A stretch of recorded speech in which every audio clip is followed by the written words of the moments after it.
Assalamualaikum warahmatullahi wabarakatuh. Saya Elvina, NIM 1914246 dari kelas B Perbankan Syariah semester 4 UIN Sultan Maulana Hasanuddin Banten.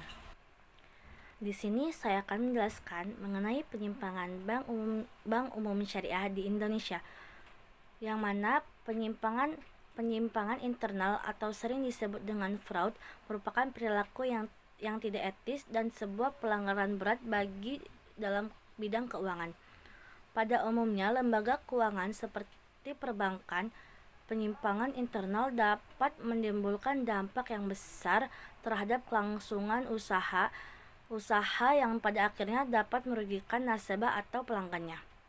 Yang mana hal ini terjadi pada tahun periode 2011 sampai 2017.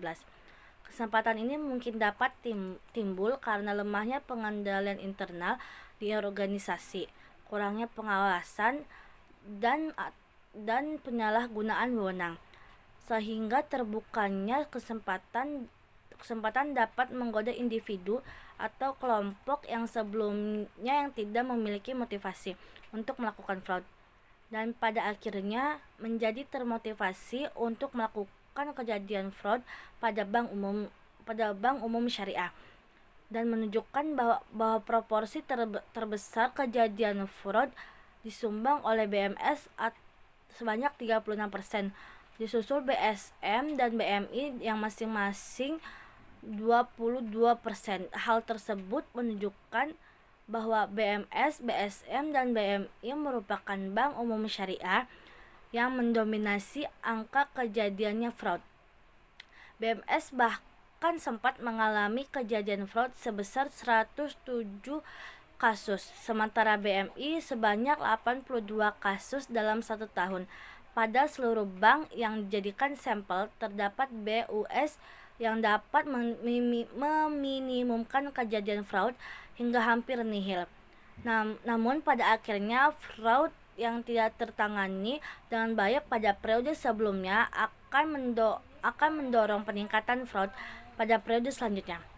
Hal tersebut juga dapat mengakibatkan demikian. Penyimpangan yang dilakukan seseorang dapat menular antara waktu dan antar individu. Persoalan fraud bukan hanya perkara individu pegawai, namun juga kelemahan sistem yang ada.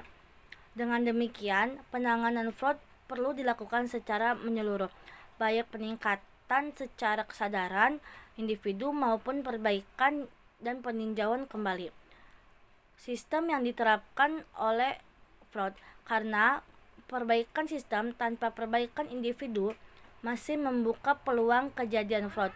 Begitupun sebaliknya. Sekian dari saya. Wabillahi taufiq wal hidayah. Wassalamualaikum warahmatullahi wabarakatuh.